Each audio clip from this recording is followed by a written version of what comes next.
You can't have talk about the NBA draft without a little pre-draft buzz. The latest report, what is this? Sources told our Mark Stein that the Lakers are actively pursuing trade scenarios to construct a deal that would convince the Kings to give up DeMarcus Cousins in a trade.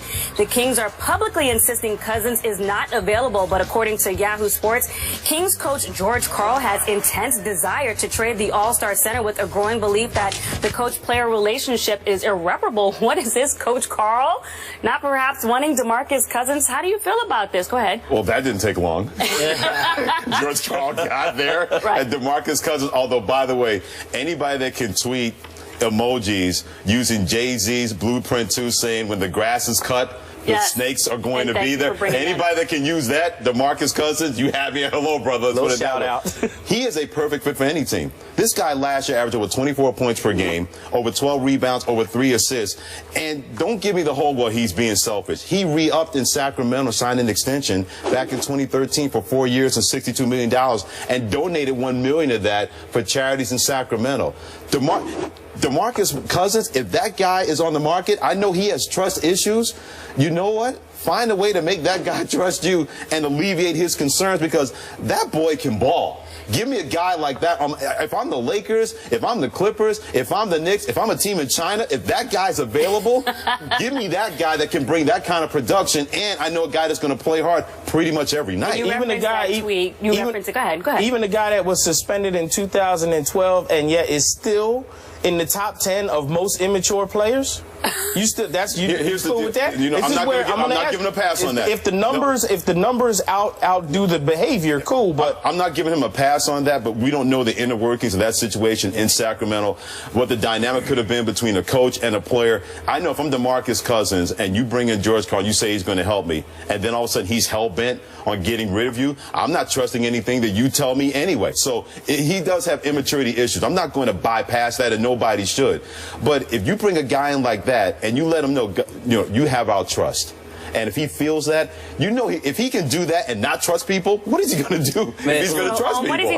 What is DeMarcus Cousins trying to say with that tweet, first of all, that we saw with the snake in the grass? Well, for somebody who's from New York, I wish he would tweet another Jay-Z line, Empire State of Mind. Hey, man. Knicks fans would be happy with that. I would be as a Knicks fan. I love both George Karl and DeMarcus Cousins, but you kind of saw that this could be doomed from the start, because they're both guys that let the emotions get the best of them. And now look, George Karl, he loves offense, right? If he can't make it work with DeMarcus Cousins, it's just not going to work out. And I just spoke to a general manager about half an hour ago. He said there definitely is truth to this, that George Karl is looking to trade DeMarcus Cousins. But Vlade Divac now is running the general manager's office up in Sacramento. He does not want to trade DeMarcus Cousins, but you better know people around the league are looking into trying to get DeMarcus Cousins, because it appears George Karl and DeMarcus Cousins are already off to a bad start, and that's not going to work out. And what part of this do you feel like Cousins is playing into this? Because the Yahoo report said that he has a firm loyalty to the previous coach, Michael Malone. So how hard-headed do you feel like Cousins might be being in this situation? He's going to get even more hard-headed now with George Karl saying what he's saying, coming out and acting like that. And that goes to your point. When you bring a guy in and say, look, we're going to bring someone that you know you can count on and trust, and that dude does what is apparently like stabbing you in the back. Now every time you're going to look at that coach, you're going to be like, yeah, you ain't got my best interest in there already seems to be distrust. I mean, the general manager I talked to said basically George Karl is like, if I can't make this guy who is moody and known as a moody player happy with my offense, this is just not going to work out. If there's already distrust from the coach, and then of course you know what DeMarcus is tweeting out there. Absolutely. And we're in June. You know what I mean? So perhaps the trade talks will heat up on Thursday, because usually a guy like DeMarcus Cousins, if he is indeed going to be on the trading block, things are going to heat up Thursday. They're going to heat up in the summertime. So the Kings should wait, though, to see what they can get for DeMarcus Cousins. But I'm sure if I'm Phil Jackson, hey, do you guys want that number 4 pick? If I'm Vlade Divac, I'm calling George Karl. Man, be quiet. You don't get to make the personnel decisions on this team. But do you like this, though? Because let's talk about the draft aspect of this. If you're the Lakers, I mean, actually, both players, 6'11", 270 pounds. So who do you prefer in this situation? The upside, I mean, obviously, DeMarcus Cousins is not too old, but what would you do in this scenario if you had the GM hat on your head? If I'm the Lakers, I'd take DeMarcus Cousins over Jahlil Okafor. Yes. I'd definitely take DeMarcus. I mean, the kid is still young. He can score. And say what you want to say about how emotional he is, how moody he is. when he balls out, he balls out. And you think he's going to have maturity issues with Kobe? Kobe's only there for one more year. I know, but that's what I'm saying. For that 1 year, Kobe's going to quell that Kobe wants quick. his players to play hard. You know, and that's And you one can't thing. question that about DeMarcus. And that's the beauty. That's where you can change the difference between playing with high emotion and then playing over the edge with high emotion. And I think Kobe would help him differentiate the two. So if you're the Kings, how much do you need? How much do you need to make this thing happen, to convince you to do it happen? Because obviously right now, publicly, they're insisting they're not doing it. Well, apparently they need a psychologist. They get George Karl and DeMarcus Cousins in the room. Or Oprah, right. Because I'm a big George Karl fan as a coach, but he is very stubborn and bullheaded. That can be a blessing, and that can be a curse. Now he's meeting a basketball equivalent. I'm sure Carmelo Anthony is somewhere going, hey, DeMarcus, I would do the same thing in Denver. Everybody said that I was the main problem. Carmelo's tweet. I hate to say I told you so. I'm doing that. You know, Gary Payton has even said, yeah, I love George Karl as a coach, but there are plenty of times that we had our situations that he's in the Hall of Fame. NBA coach of the year? Well, yeah, former NBA coach. Now, he got railroaded out of Denver. I don't know what happened there. Personality conflict, whatever that was. Won a lot of games. I was there. He got railroaded out of Denver, but in a situation like this didn't take long at all for George Karl to look at DeMarcus Cousins and say, well, I can't make it work with him, and that's going to be the end of that. Disrespecting, I mean, for it to happen so quickly, like what must have happened to make that fissure happen so strongly and so quickly?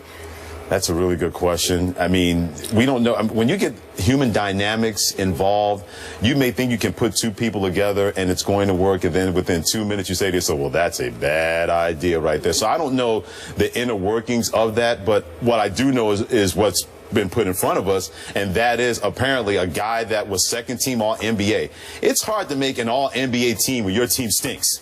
Right. This guy was second team All-NBA, and nobody questioned that guy should have been first team, as good as he was, and yet you're looking to push him out of there because of personality conflict. And look, we're not talking about a first-year coach like David Blatt, and he's not getting respect from a guy like LeBron. We're talking about George Karl, who comes with his own resume. He comes with results, and if he's not getting along with DeMarcus Cousins already, it's just not going to work out. Yep. The thing is, he also comes with baggage. That's the thing with George Karl. He comes with baggage. At least have baggage. This is very true. Yeah. But he also comes with a resume with more credentials, which just kind of illuminates what you were saying, maybe not deferring so much because he knows what he brings to the table. Adapt or perish. Seriously. I mean, it's a cliche, but it's true. If you're George Karl, if you're not going to adapt, then your team is going to perish. If you're DeMarcus Cousins, if you get traded, you're going to have to learn to adapt to it at a certain point. I think DeMarcus, to your point, looks at, I was here before you got here. They brought you in to help me, not the other way around. So why are you trying to make a better effort to try to make this work? DeMarcus is the guy who's young enough that you can still mold. George Karl, you look at him and you go, that's an old guy who's stuck in his ways. He's the one, I eat at 4:30 every day, and you ain't going to tell me we eating at 5. Well, obviously, George and DeMarcus not getting along. These two guys don't have that problem. Jordan Spieth and Rory McIlroy have both said they are the best in the world, but only one can be the top dog. We'll talk about a potential rivalry brewing. That is next. Well, according to the Sydney Morning Herald, the life of Matthew Dellavedova is being turned into a Hollywood movie. It will be a fictional story based on his rise and will follow the 3 young Australian basketball players drafted to play basketball for a U.S. college. And I have to know, what is your reaction? I thought we were done with Delly, but he is now on the big screen, or at least coming to a theater near you. A better movie for me would be you, Albany's Peter Hooley. I mean, you lose your mother to cancer during the season. You come back, hit the game-winning shot to put your team in the NCAA tournament.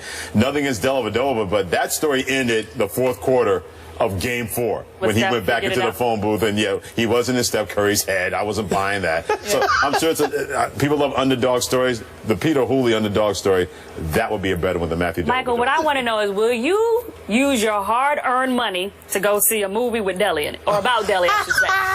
I ain't even watching the trailer for that movie. Okay. Which is why it's a fictional story. You know why? Because the real version doesn't have a happy ending.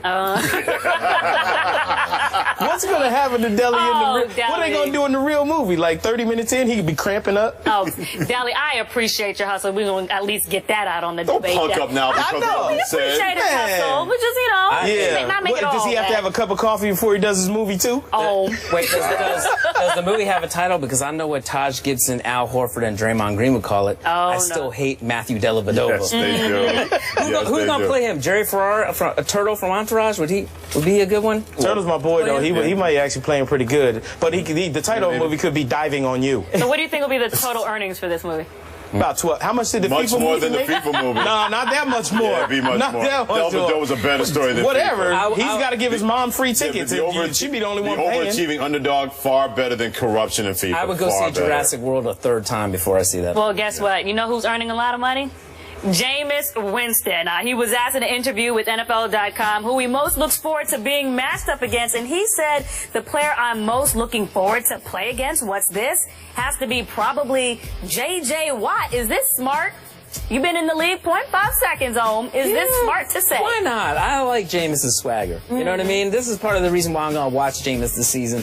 I just want to see how he's going to do against guys like this. He's a big guy, too. You know what I mean? I want to see J.J. Watt go up against him, try to bring down Jameis Winston, and see if Jameis can get out of that. I think it's going to be something. I hope Jameis doesn't end up being a disaster this year. That's one thing I don't want to see.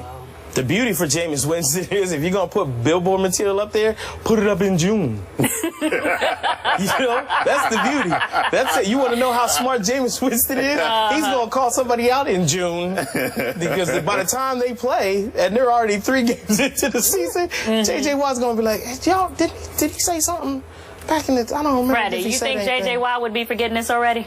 Oh, hell no. He's not forgetting that. I mean, J.J. Watt, for my money, is the best player pound for pound in the National Football League. I'll take him what he does week in and week out. I know it's a quarterback-driven league. Give me that guy, and I'll take my chances. He's motivated just to practice. Not just games. He's motivated to practice. So something like this will catch his antenna. He's not going to forget about it. But, you know, if you're Jameis Winston, if you want to be the best, why not say, hey, if I'm going to be at that level, that's a guy that my team has to take down. It's not just about quarterback versus quarterback. It's about, man, I know J.J. Watt's coming for me. Go ahead and bring it. I'm not backing down. I'm not going to shrink from any kind of pressure you're going to put on me. So I'm not bothered by that. But I'll say this. If you're gonna fat mouth, can't be a slouch in the ring. So if you're Jameis Winston, you put that out there and you fat mouth about it, go out there and deliver. Because if you don't, it's going to be a lot worse for you than if anybody else says that. And here's the thing. He's not just saying this arbitrarily. The Bucs actually faced the Texans in Houston week 3, but you know J.J. Watt is also known for the pass deflection and getting his hand up in the passing lane. So he's gonna run it 50 yards for a touchdown. Absolutely. So when the two of them face, how many sacks do you feel like J.J. Watt might get? Ooh, I think J.J. Watt will get 2 sacks, and he could get a pick 6, and he'll probably score a touchdown catching his tight end too. And I wanted to do the dance of the commercial. It takes 2 to make the. I wanted to do that. When he sacks him, I wanted to see that from the commercial. Right. And Caroline Wozniacki, they're dating. Rumors out there. She may be there. She may be doing the dance. Let me tell you, I will say this about Jameis. If you're going to call somebody out, you call out the best. Yeah. You know what? Don't if he call knocks out, down a couple passes scrubs. and runs back a pick 6 and Jameis still gets the win.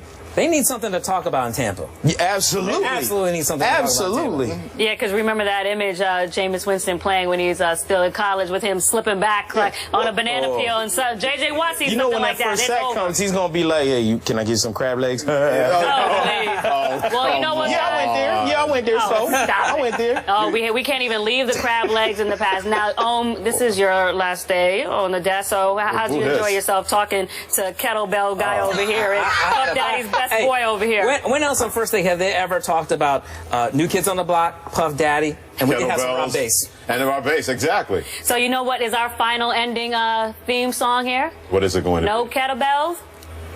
No problem. So I can't even pick up this. But see, I need to. Everybody wave and say goodbye. We appreciate you joining us. Come back tomorrow at 10.